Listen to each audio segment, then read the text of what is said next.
সকাল থেকেই বৃষ্টি হচ্ছে, বাইরে কোনো কাজ করতে পারছি না। তো ঘুম থেকে উঠে গেছি, অনেক টাইম হয়ে গেছে। মানুকে আয়রন ওষুধটা দেবো, কালকে মানুকে আয়রন ওষুধ দেওয়া হয়নি, এমসে যে গেলাম, কারণ আয়রন ওষুধটা খেলে না পেটে চিপ দেয়, এর জন্যে পরশুদিনকে ওর এক কোটো ওষুধ শেষ হয়ে গেছে। এটা আবার আজকে ভাঙবো, কালকেই ভাঙতাম কিন্তু কালকে কল্যাণী যাওয়ার জন্য আর ভাঙতে পারিনি। তা ওকে ওষুধটা দিয়ে ভাবছি, আমার তো রাত্রিবেলা সব বাসি কাজ সারাই থাকে, তোমরা দেখো, শুধু ঘর ঝাড় দিই, উঠান ঝাড় দিই। তো বৃষ্টি হচ্ছে, উঠান ঝাড় দিতে পারিনি, ওকে ওষুধটা দিয়ে আমি ঘর ঝাড় দিয়ে বাসি নাইটি ছেড়ে চা বানাবো।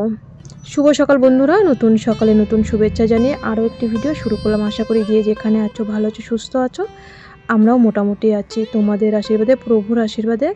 মানু কালকে রাতে যে দাঁতে যন্ত্রণার ওষুধটা খেয়েছে, সারা রাত আর দাঁতে যন্ত্রণা করেনি। আর এখন তো বাজে সকাল 6:30, এখনও পর্যন্ত ঠিক আছে। আজকে রাত্রে মানু ঘুমিয়েছে, এই যে 4-5টা দিন রাত্রিবেলা গেছে, হয়তো আমি ঘুমিয়ে পড়েছি, সময়তে ও ডাকিনি, ওর মাথার ধারেই জ্বরের ওষুধ থাকতো, ও একা একা নিয়ে খেয়ে নিত, আমাকে সময়তে ডাকতো না। যে মা তো সারাদিন একটু শুতে পারে না, রাত্রিবেলা ঘুমিয়ে পড়লে। আর মাঝে মধ্যে যখন আমি জেগে যেতাম, দেখতাম ও উঠে বসে গালটা ধরে বসে আছে, তখন আমি আবার উঠে কিছু একটা করতাম, এই গোলমরিচ তারপরে লবঙ্গ এইসব দিতাম আর কি, যে যেটা বলতো দিতাম। তা আজকে এখনও পর্যন্ত মানুষ দাঁতে যন্ত্রণা ওঠেনি। যে বাবাকে চাটা দিয়ে ওইদিকে আমি ভাত বসিয়ে দিয়েছি সকালবেলার জন্যে, একটু ডাল করব। ও মানু আবার ঘুম থেকে উঠে ব্রাশ করে চা খেয়ে একটু পড়াশোনা করে নিয়েছে, আর এখনও দাঁতে যন্ত্রণাটা ওঠেনি। এখন বাজে প্রায় 8টা, আমি ভাত বসিয়ে দিয়েছি, ডাল বসিয়ে দিয়েছি। এটা তো আমাদের গাছের বেগুন, আগের দিন তুলেছে, তোমরা দেখেছো। কালকে তো রান্না, আমি এমসের থেকে এসে রাত্রিবেলা চা খেয়ে আলু সিদ্ধ ফেনা ভাত করেছিলাম, আর কিছু রান্না করিনি। আর এই বেগুনটা হচ্ছে আমাদের বাজারে, মানে বাজার থেকে এনেছিল, একটা গাছের বেগুন, একটা বাজারের বেগুন। তো সকালবেলা ওই রান্না করেছি। বাবা আবার সকালবেলা মাংস নিয়ে এসছে, মানে মুরগিটা ছুলে নিয়ে এসছে, আমাকে বলেছে তুই পিস পিস করে নিস। আমি বললাম ঠিক আছে। তা মানু বলছে মা এতদিন তো দাঁতে যন্ত্রণায় আমি কিছু খেতে পারিনি, আমাকে একটু বিরিয়ানি করে দেবে। তাই আমি বললাম ঠিক আছে। তার মধ্যে ওর আজকে পড়া নেই, বলছে আজকে যেহেতু পড়া নেই, কালকের পড়াটা আবার পরে তপু পড়াতে এসেছিলো, প্রথমে বলছে আজকে যেহেতু পড়া নেই, আজকে বিরিয়ানি করো, তাহলে সারাদিন ধরে খেতে পারবো।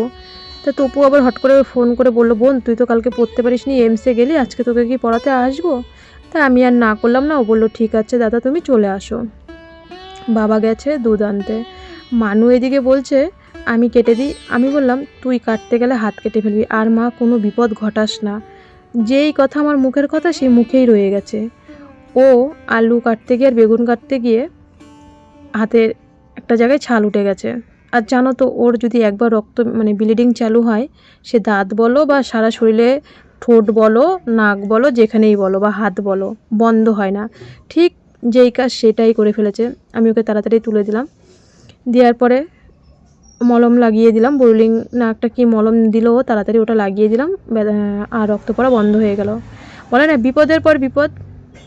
তো এদিকে বাবাকে ভাত দিয়ে দিয়েছি, মানুকে খাইয়ে দিয়েছি, এবার মানুকে ঘরে পড়াচ্ছে, তপু পড়াতে এসে আমি সেই ফাঁকে সব কাজগুলো সেরে নিই।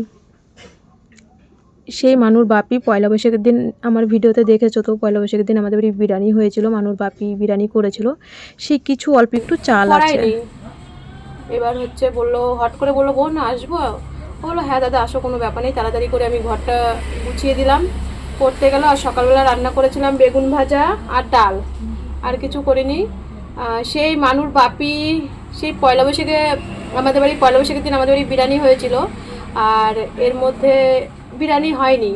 আগে মাঝে মধ্যেই যখন মানে বিয়ে, আজকে প্রায় 2 বছর আগের কথা বলছি, যখনই কলকাতা থেকে আসতাম, অনেক রাত হয়ে যেত, একটা বিরিয়ানি হাবড়ার থেকে একটা বাচ্চার বিরিয়ানি বা কিছু নিয়ে চলে আসতাম, তাই না বাবা, স্টেশন থেকে একটা বিরিয়ানি নিয়ে আসতাম। আগে মাঝে মধ্যে খাওয়া হতো, কলকাতায় যখনই রক্ত দিতে যেতাম বিরিয়ানি খাওয়া হতো। আজকে তো 2 বছর ধরে, তো এই বিএমটির আগে 1 বছর, আর বিএমটি হয়েছে 10-11 মাস হতে গেল, তা আমরা তো বাইরের খাবার খাই না। মানুষ এই পয়লা বৈশাখের দিনকে লাস্ট আমাদের বিরিয়ানি খাওয়া হয়েছিল, তা বৈশাখ জ্যৈষ্ঠী আসার শ্রাবণ এই 3 মাসের মধ্যে তার বিরিয়ানি খাওয়া হয়নি। এবার ভেলুরের থেকে আসার পরে মানু বলছে মা একটু বিরিয়ানি করো, বিরিয়ানি করো, বিরিয়ানি করো। আমি বলছি ঠিক আছে করবো, ভেলুরেতে এসেও তো 1 মাস হয়ে গেছে, বিরিয়ানি করো, বিরিয়ানি করো। আমি বললাম ঠিক আছে করবো, আজ করি কাল করি, তার মধ্যে এই 1 সপ্তাহ ধরে দাঁতে যন্ত্রণা। আর মানুর বাপি সেই পয়লা বৈশাখের দিনকে এই বিরিয়ানির এই চালটা লাস্টে ছিল, 300-400 চাল হবে, ছিল আজকে প্রায় 3 মাস ধরে চালটা ঘরে রয়েছে, তাই আমি বলছি চালটা করে ফেলি, না হলে নষ্ট হয়ে যাবে, গন্ধ হয়ে যাচ্ছে চালটা। ও অনেক দিন ধরেই বলছে প্রত্যেক দিন বিরিয়ানির চাল বের করে ও দাঁতে যন্ত্রণার জন্য আর করি না, যে ও খেতে যদি না পারে তাহলে কার জন্য করব, ওর জন্যই তো করা। আর আমরা 3 জন সেরকমই, কেউ একটা বেশি খেতে পারি না, অল্প অল্পই খাই, আমাদের 500 চাল রান্না করলে সারাদিন হয়ে যায়। তো সকালবেলা ভাত করেছি, ভাত আছে কিছুটা, ডালও আছে, বেগুন ভাজা আছে, আর মাংসর একটু তরকারি করব, আর মাংস কিছুটা হচ্ছে বিরিয়ানির মধ্যে দেবো। তা কালকে দাদুকে বলছে দাদু একটু মাংস আনবে, এই ওষুধটা যে খেয়েছে এই ওষুধটা প্রায় 16 ঘন্টা ব্যথা থাকে না। তা আমি যদি আরও 1 সপ্তাহ আগেই স্যারের কথা শুনে যদি ওষুধটা আনতাম, যেই ট্যাবলেটটা কালকে রাতে খেয়েছে, তাহলে এতটা কষ্ট পেতো না।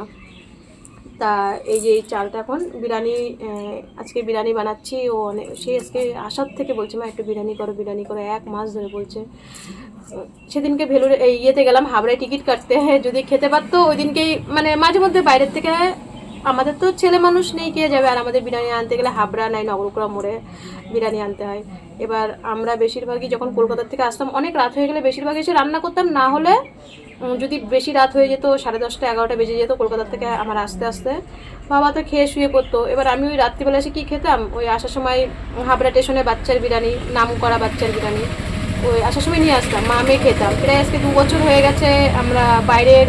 ও তারপরে সেদিনকে আমি 1 প্যাকেট ফুচকা এনেছি, সেটাও খাওয়া হয়নি, ওই মানুষ দাঁতের যন্ত্রণার জন্য এইভাবেই রয়েছে। বিনীতাকে বলি যে এসে একটু আলু টালু মাখিয়ে ঘরেই তো খাবো, ঘরে খাওয়া ছাড়া আগের দিনকে বিনীতাদের বাড়িতে দেখলে মোমো বানালো, ও সবটাই ঘরেই আমাদের হয়। আর পরবর্তীতে যারা বিটা থ্যালাসেমিয়া মেজর বিএমটি করবে তাদেরও ঠিক এই আমার মতনই নিয়ম করেই চলতে হবে, সেম নিয়ম করেই চলতে হবে।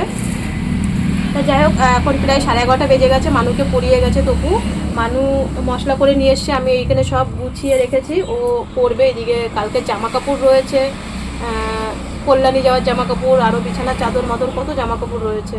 আর বৃষ্টি তো হয়েই যাচ্ছে, কিভাবে কি করব।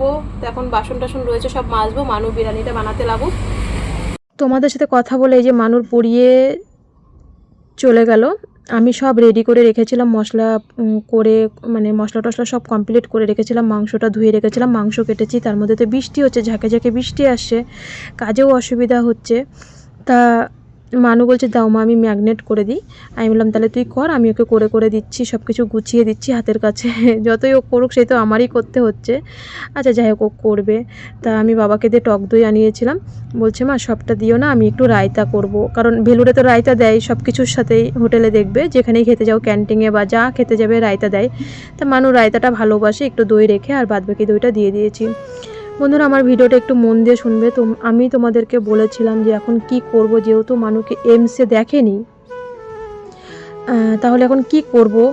এখন সবাই কমেন্টে জানিয়েছো যে ভেলোরে নিয়ে যাও। দেখো আমরা হচ্ছে খুবই, মানে মধ্যবিত্তর থেকেও মানে একদম নিম্ন, আমরা গরিব। ওর বাপি লেবারের কাজ করে, 500 টাকা করে পায়, তার মধ্যে নিজের খাওয়া আছে। তোমরা যারা আমার পুরনো সাবস্ক্রাইবার তারা জানো, মাত্র আমি ভেলোরের থেকে এসেছি 1.5 মাস হয়েছে। আমার হিসাব ছিল 28 থেকে 30,000 টাকা লাগবে, সেখানে আমার টোটালে 60 থেকে 65,000 টাকা লেগেছে, শুধু 30,000 টাকার ওষুধই দিয়েছে। আমি তোমাদের সেই ওষুধের স্লিপ দেখিয়েছি। তারপরে যাওয়া আসা ভাড়া দিয়ে, তারপরে এবার 2-2বার করে ডাক্তার দেখেছে, টেস্ট সব 2-2বার করে করেছে। আমার মতন মানুষের কি সম্ভব বলো এই মুহূর্তে। আমার টিকিট হয়ে গেছে, যেটা আমাদের 1,000 টাকা লাগে আমরা এসিতে যে যাই, সেই ফর্মটাও আমাদের টিকিট কাটা হয়ে গেছে। এখন যদি আমি টিকিট কাটি, পুরো অনলাইনে টিকিট কাটতে হবে, তৎকাল 3300 টাকা করে নেয় থার্ড এসি, মানে 3300 6,500 টাকা, যেতে 6,500, আসতে 6,500, 12,000 টাকা। তারপরে ওষুধ ডাক্তার রয়েছে। আর এই আগস্ট মাস পড়তে গেল, 1 মাস পরে আমাদের যেতে হবে। এই মুহূর্তে যে আমি ভেলুরে যাব, আমি সত্যি বলছি, আমি যে কালকে এমসে গেছি, মাত্র আমার মানিব্যাগে 220 টাকা ছিল, আর আমার খরচা হয়েছে প্রায় 1,500 টাকা মতন। কারণ টোটোওয়ালাকে দিয়েছি 800 টাকা, টোটোওয়ালাকে খাওয়ার জন্য সকালবেলা দিয়েছি 100 টাকা, কারণ আমরা ভাত খেয়েছি, বৌদি রান্না করে নিয়ে এসেছিলো, উনি কি না খেয়ে থাকবে, তাহলে ওখানে আমার 900 টাকা গেল। 900 টাকা দিয়ে তারপরে ওর 100 দিয়ে, ওখানে সব কিছু দিয়ে টোটাল আমার 1,500 টাকা খরচা হয়েছে। বড় বৌদি আসার কারণ, হ্যাঁ রান্না তো করে নিয়েই এসছে, আমার কাছে মাত্র 220 টাকা ছিল। ঘরের কথা হয়তো আজকে ভিডিওতে বলছি বলে তাই তোমরা বুঝতে পারছো।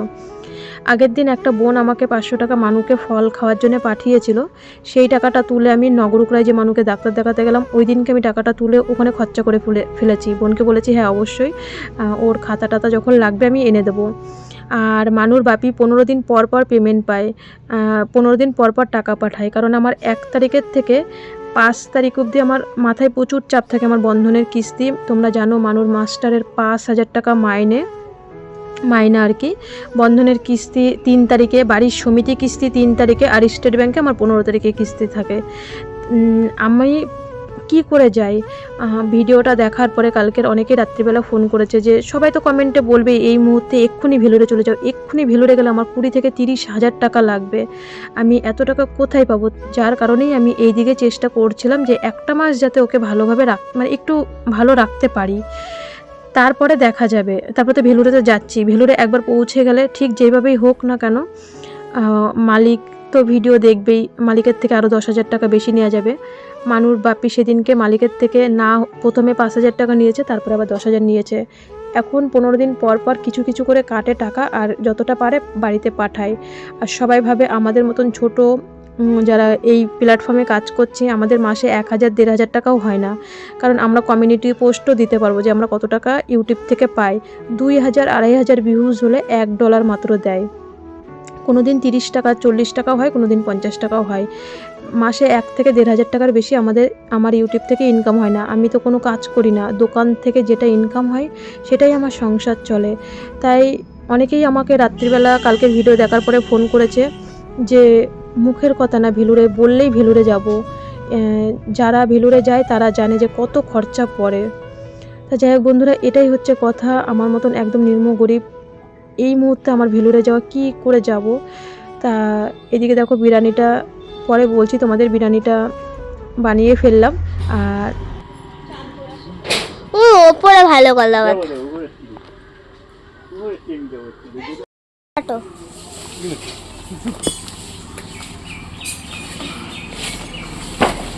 এই জন্য তার উপর হ্যাঁ হ্যাঁ ওই হ্যাঁ এ রাম শেষ মানুষ যে কথা বললো এ মা শেষ, হ্যাঁ এটা কিন্তু ওর দাদু এরকম ভাষায় কথা বলে, ও কিন্তু সেম এইভাবেই কিন্তু বললো। কলাপাতাটা পুরো ভালো ছিল, কাটতে গিয়ে কলাপাতাটা তারের উপরে পড়েছে, ছিঁড়ে গেছে। তাই আমি নিজেও হাসছি। ওরে আমি কী রে তুই এইটা কী ভাষায় কথা বললি? বলে কেন দাদু বলে আমাদের যারা এখানে আমাদের বড় ঠাম্মা বলতো, বড় দাদু, ও তো বড় দাদুকে দেখেনি, যারা আর কি বাংলাদেশের, আমার জায়ের মা বলে যে শ্যাস, হ্যাঁ তাই ও ঠিক সেমভাবেই কিছুটা হলেও তো বাংলাদেশের কথা শোনেও সবসময়, যেহেতু দাদু এখানে আশেপাশে যারা আছে সবাই বাংলাদেশের, শোনে কথাটা, তাই ওইভাবেই কথাটা বললো। আর বিরিয়ানি দেখো একদম পুরো খুব সুন্দর বিরিয়ানি হয়েছে, আগের দিনের থেকে আজকে আরও বেশি টেস্ট হয়েছে। আজকে প্রায় বাড়ি এসে 1.5 মাস হয়েছে, 1 মাস তো হয়েই গেছে।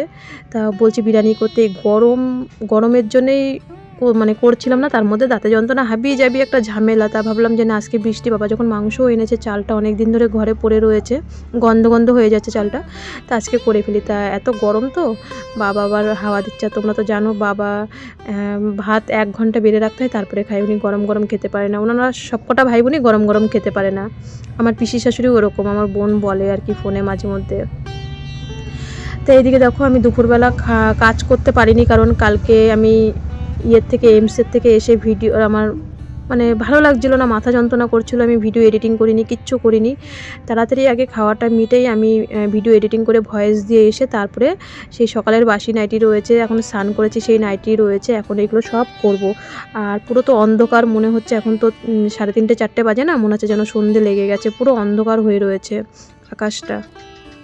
তাই এইদিকে জামা কাপড়গুলো ভিজিয়ে নিলাম, এগুলো মেলে দেবো। যা বাসন ছিল সব বের করেছি, কারণ সকালবেলা আমার তো 3 বার রান্না করতে হয়, সকালবেলা রান্না করেছি সেই হাঁড়ি কড়াই, দুপুরবেলা বিরিয়ানি করেছি, আমি গামলায় বিরিয়ানিটা রেখে সব হাঁড়ি কড়াই বের করেছি, যে রাত্রিবেলা বিরিয়ানি, আর রাত্রে আমার রান্না নেই, বিরিয়ানি গরম করেই দেবো।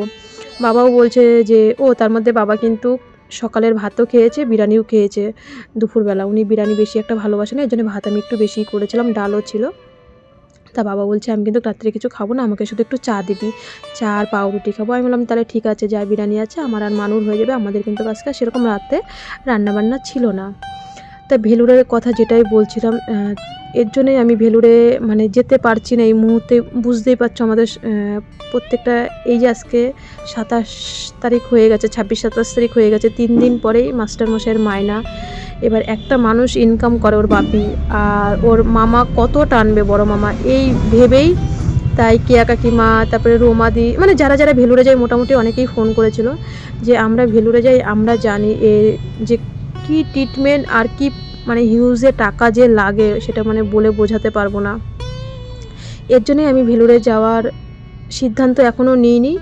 আর এখন বাজে প্রায় 4টে বেজে গেছে, সব কাজ সারতে সারতে, ভিডিও পোস্ট করতে করতে। এখনও পর্যন্ত কালকে যে রাত 10টায় ওষুধ খেয়েছে, এখনও 4টে অবধি ঠিক আছে, মানুষ ব্যথা ট্যাথা করেনি। আর এটা হচ্ছে রাত 10টার ভিডিও। সব বাসন টাসন যা ছিল আমরা খাওয়া দাওয়া করে তারপরে বাসনগুলো মেজে এনে এখন গুছিয়ে রাখবো। এর জন্য কিন্তু আমরা সকালবেলা বাসি কাজ তোমাদের সাথে শেয়ার করতে পারি না। রান্নাঘরটাও ঝাঁট দিয়ে রাখি, গ্যাস মুছে রাখি, সব রাত্রিবেলা সেরে রাখি। আর সকালবেলা উঠে শুধু ঘর ঝাঁট দিই আর উঠান ঝাঁট দিই, এই হচ্ছে আমার বাসি কাজ থাকে সকালবেলা, আর রাত্রিবেলায় সব সেরে রাখি। যাই হোক বন্ধুরা, আজকের ভিডিওটা এখানেই শেষ করলাম। সবাই ভালো থেকো, সুস্থ থেকো। কাল আবার দেখা হচ্ছে। মানু ভালো যতক্ষণ থাকবে ততক্ষণ তোমাদের সামনে আসবো, কারণ আগে মানু, তারপরে ভিডিও, আগে সন্তান, তারপরে সব মায়েদেরই। ভিডিওটা যদি কোথাও ভালো লাগে অবশ্যই একটা লাইক করে দিও, আর চ্যানেলে নতুন হয়ে থাকলে অবশ্যই সাবস্ক্রাইব করে পাশে থেকো।